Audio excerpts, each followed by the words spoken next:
Well, welcome. Today, Lauren, Christine, and I are going to be talking about sun transits 13 and 49. So we're going to be exploring around, seeing what we can learn and what we can play with over the next two periods of 5.5 days. So we were talking a little earlier, and it's feeling a very scattered time here right now. Maybe all of you might be feeling that too. But so we're going to bring this in and sort of declutter for a little bit here. Yeah, I love that, Lois. We're currently recording in gate 19, towards the end of gate 19, which is a gate of sensitivity. And it's, the sensitivity to the tribe, the needs of others and being supportive. And I feel like that definitely is feeling a bit heightened in my life for sure. Like this is actually my sun energy, so I'm used to this energy.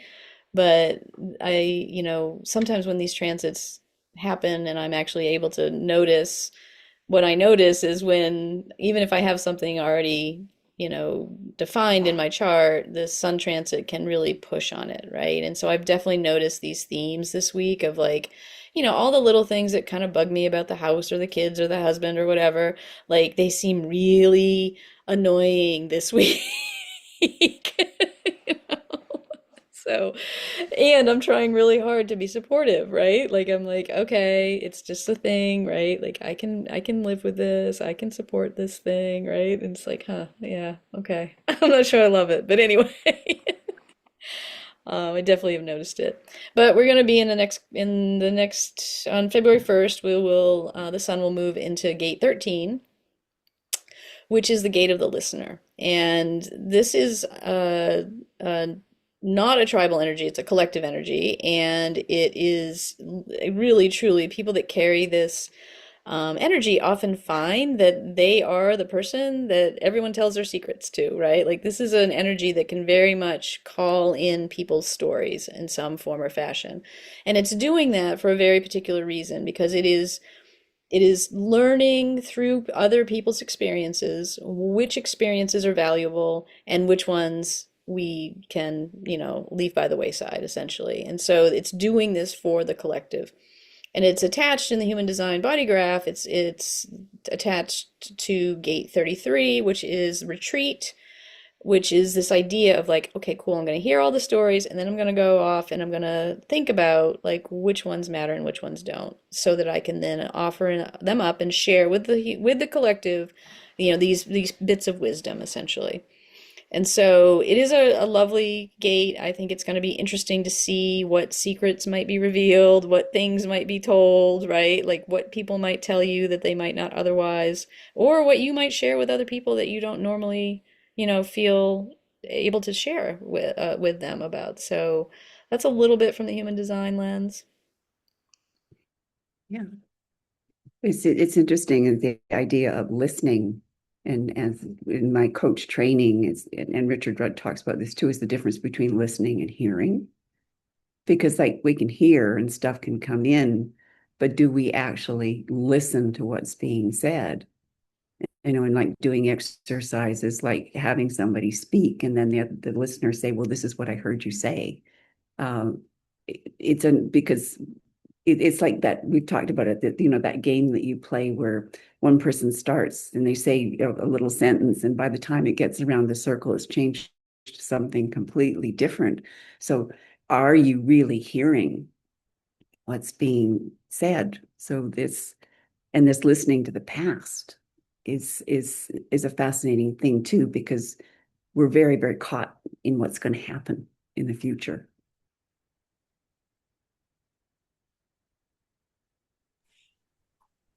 Yeah, first of all, I'll be really happy to move into this gate coming out of the last one. So I'm looking forward to it. The first thing that I think I want to point out though in this gate is how we start right out with the full moon.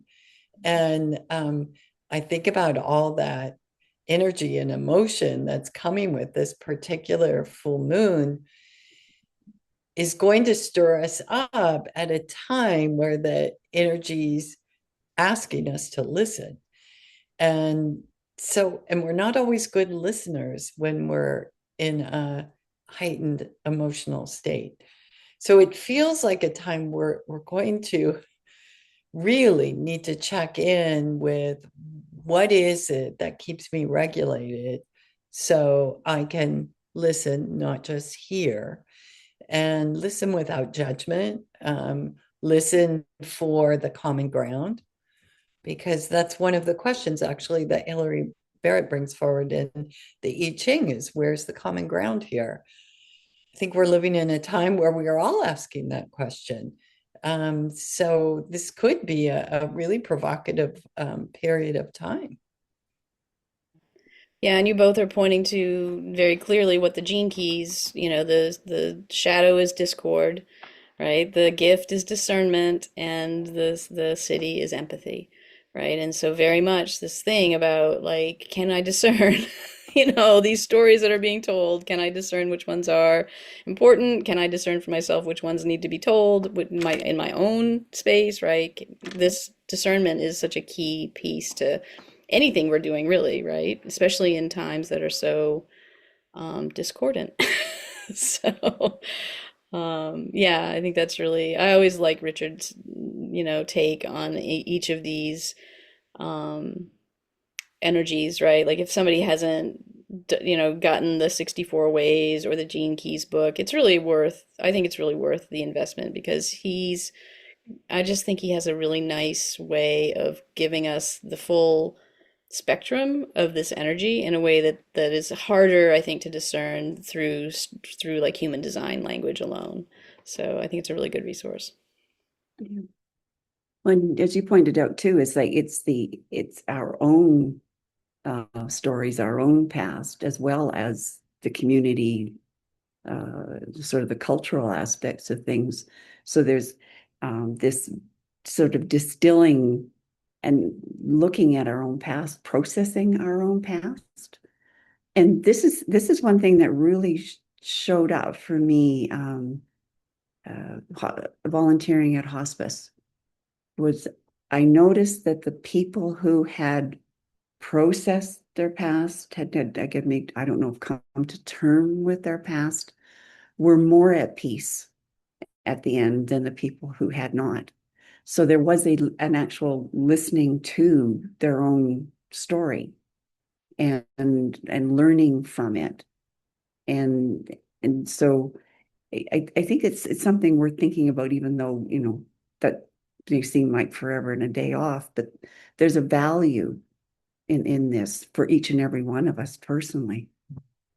Yeah, and before we get to the point of hospice, I mean, gosh, we could just go to talk to people who are of a different generation than us, right? And just really start. I mean, truly, this is something we don't do enough in modernity, right? We don't have these intergenerational conversations in the same way, right? And so there is this bigger disconnect between, there's always been the generation gap, but, I think in many ways it's gotten even bigger, in part because we aren't sharing our stories, right? Older people aren't hearing younger people's stories firsthand. Younger people aren't hearing older people's stories firsthand, right? And there's just a lack of a wisdom exchange. And really that's what Gate 13 is trying, I think, to do is like, what's the wisdom here?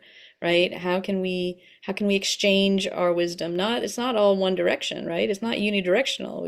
It goes in both directions. And so I think might be a really powerful time to just have some conversations with folks that you don't normally talk to. See what comes up. Oh, I love that idea, Christine. And it's a beautiful time to do that. And, when we went through this last year, I called out Black Poplar as a good Gemmo for this period.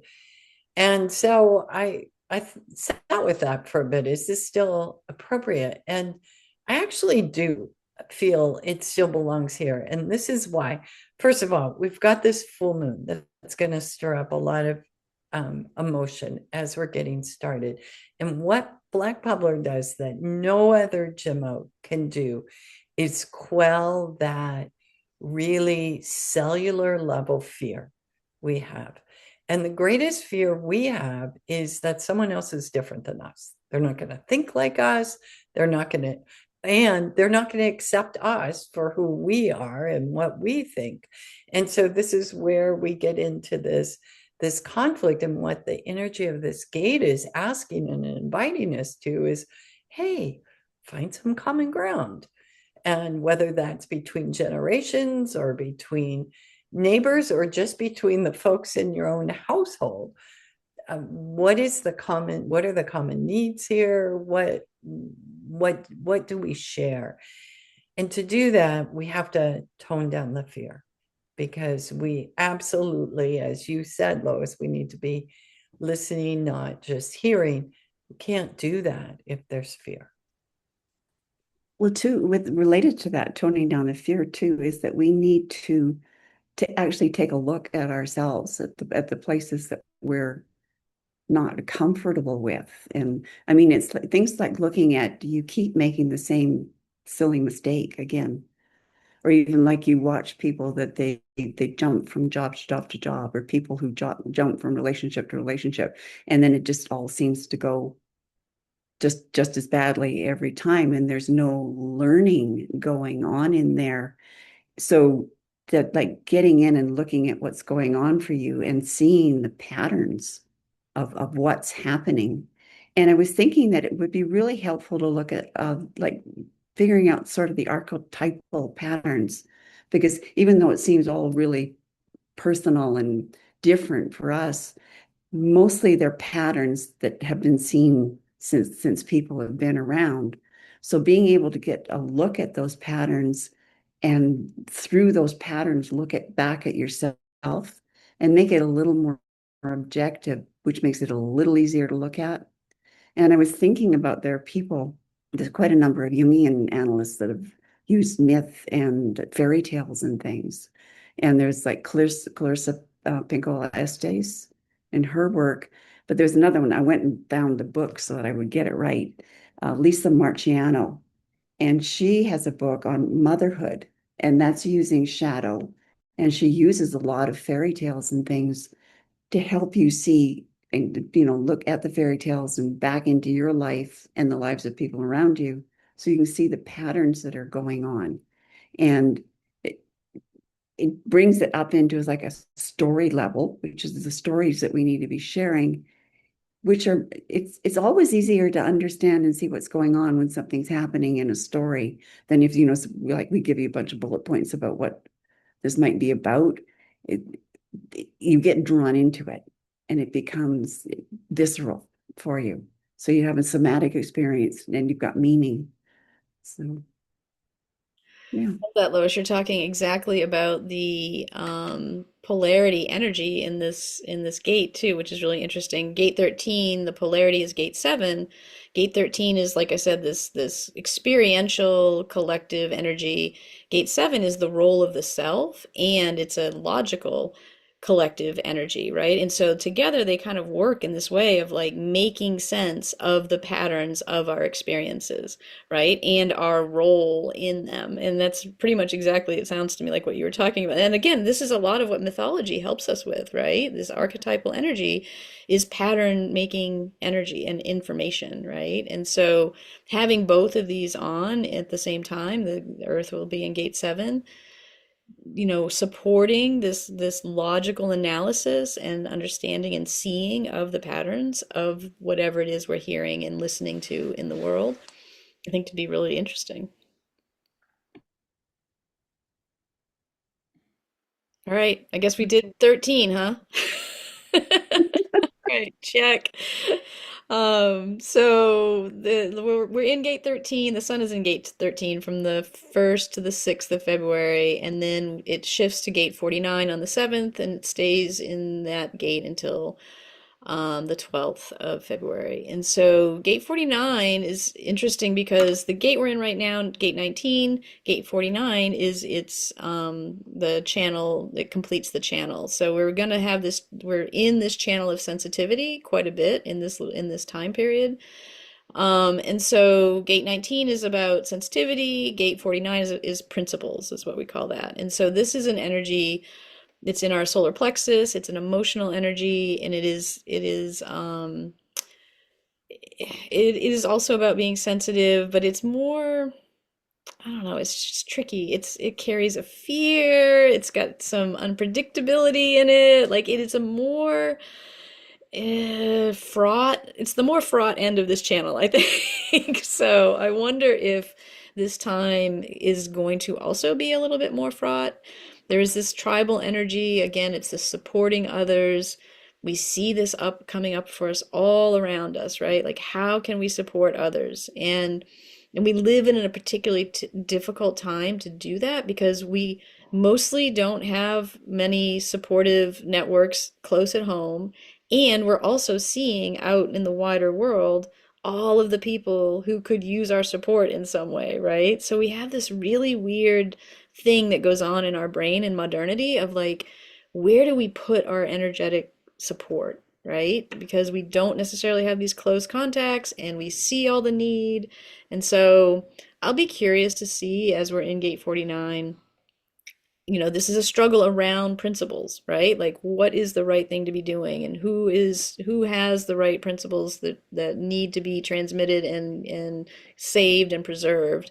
And I think that's also going to be, I mean, clearly that's another thing we're struggling with, right? So it could be interesting.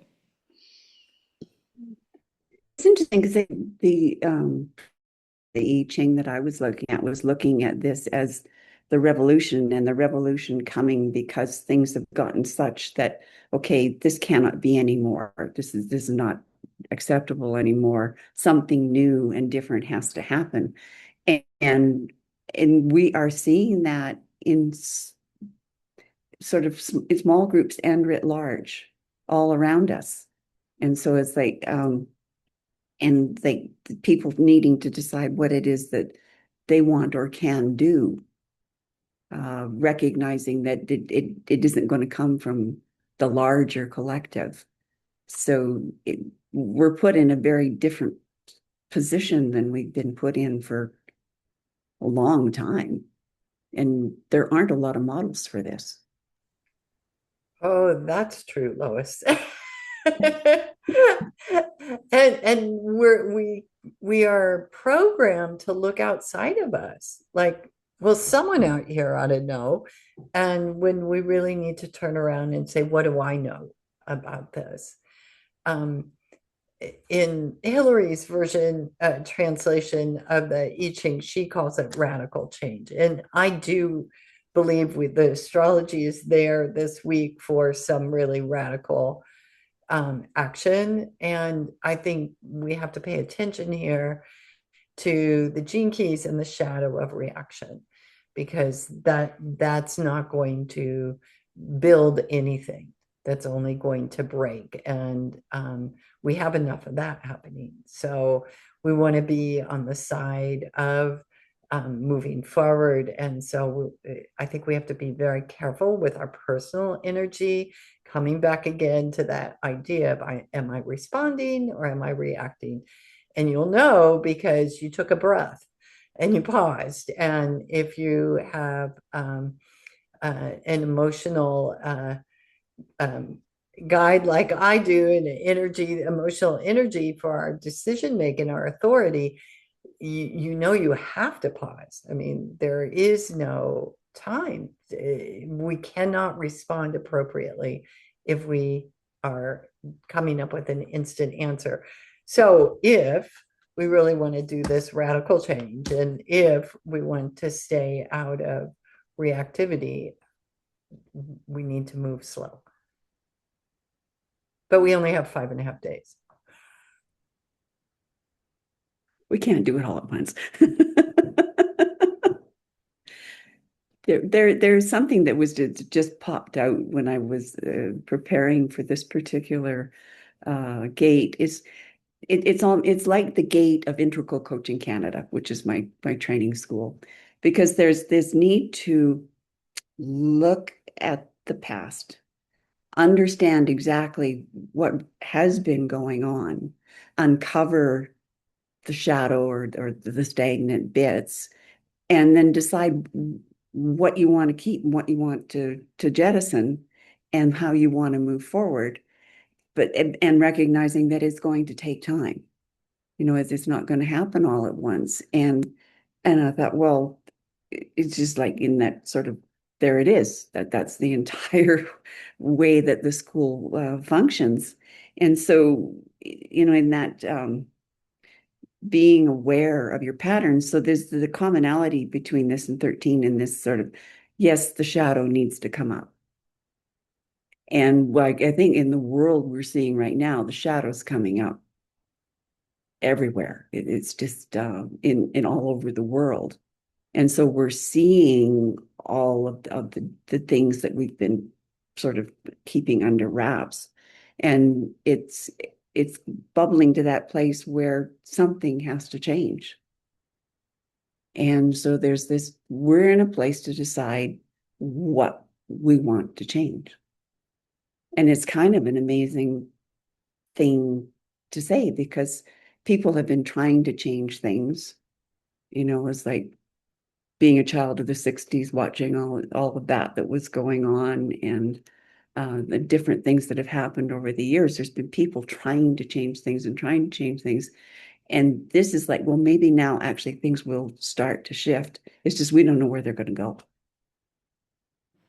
Yeah, it's interesting listening to you talk, Lois. I'm thinking about one thing that I failed to mention was when we step into gate 13, when the sun enters gate 13, we're also stepping into a new quarter of the mandala, and that quarter is the quarter of initiation, right? And so there is this real energy of starting the new cycle that we did at the Rave New Year. Then we had a couple of these gates. It gave us a little bit of like, okay, starting energy, and now we're fully stepping into this initiation quarter of the year, which is very much like, you know, the springtime energy. It's coming up, right? Like making things happen and really doing it. I think it's interesting. I hadn't really thought about it before, but these first two gates are and our collective gates, right? And so there is this like initiation for everyone. It's a starting for everyone, right? And how are we going to manage that? And yes, definitely we are at the point of needing to rethink a lot of things. And 49 is 100% the gate that's ready to scrap it all. So,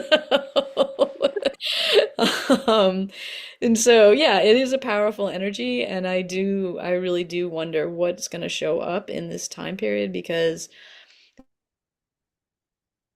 the other thing that's going on there is, again, in the polarity, it's gate 4 this time is the polarity for 49. That's up in our ajna, and it's a mental energy, but it's also logical, right? And so gate 4, it wants answers. Like it's looking for logical answers and concepts, right? And so together, again, we have this logical support of a much more emotional process, right? And so I think it can be really useful to remember that yes, we have this emotional thing of feeling this sense of revolution, being tired of not wanting the same old thing, being in the quarter of initiation that has us wanting to push through and make new things happen. And we're grounded in the earth energy of gate 4, which is saying, yeah, but we need some logical, you know, approach to this, right? We can't just jump in and go off half-cocked. So it's kind of nice to think about those two energies helping from their various vantage points. Boy, that feels like a grounding practice is important, along with a Gemmo that allows to ground. So Absolutely, Lois. You know, as both of you have described this time, the picture that comes to mind is, you know, I'm on the move, walking, and I've got my suitcase, yet I'm sorting from the suitcase what stays and what goes, and I'm trying to get somewhere. I don't want to react. So there's a lot happening all at once here. And the Gemmo I had considered last year, I think Great Alder is the right one for this time, seeing that what Grey Alder is really good about doing is preventing the reactivity and holding, being the bumper guard in a time where there's a lot happening and you can't control it. I used to describe it when I taught about it was like in those periods of time where it's like a fire hose of everything coming at you at once, maintaining your cool, making the decisions on the spot that are logical and will be useful and serve you in the future, which is exactly what this gate is asking from us. So it is a deep acting extract. It should only be taken in microdose. It should be taken with something else. gray alder isn't an extract that can work by itself. So perhaps you can continue the black poplar that you were on the week before and just add in the gray alder. They would make a fantastic team of toning down the fear and giving you bumper guards to keep moving. Kind of like that image. Something to consider for those gates. And I think even maybe even longer term, because like even going back to talking about the coaching process and recognizing it takes a long time, is that there's so much happening here. And like the gift is called revolution. And the gift here is all about actually taking everything apart so that I guess the phoenix can rise from the ashes at some point. But we're not talking about a couple of weeks or a couple of months. And it makes me think about, I was reading a Substack article by Jamie Wheel, and he referred to us, several generations here, as people of the transition, as being like the people who came across the Bering Strait, who they left where they were and had no idea where they were coming to. And it took generations for that to happen. So recognizing that we're not headed to a solution, so we're going to need to stay grounded. Yeah. No, I love that, Lois. And I think also, I don't normally do this, but this just as a little preview of what's coming up. So as we step into Gate 49, we're actually stepping into what essentially becomes the full Pisces season of walking through almost every one of the emotional gates in the emotional solar plexus, right? And so this is going to be the beginning, I think, of a long emotional stretch of time, which it is every year. This isn't new to us. We have this energy on every year. But just to be walking into it a little bit more clear-eyed, right? And recognizing like, oh, everybody is going to be more emotional, right? All the stuff that's coming up is coming up for a reason, and it isn't here, to thwart us. It's here for us. So how can we again respond, right? Take that breath and respond and recognize that, emotions aren't, much as my Yankee upbringing would like to deny, they aren't actually here to annoy us. They are here for our information, right? And they are here for us to recognize inside of us, like what it is that really is important to us, right? And so this will be a great stretch of time, I think, to find out what's really important to us. And have us aware of our emotions, because if we're not aware of our emotions, they run us. So there we go. All right. So thank you for being with us, and we hope we'll see you next time.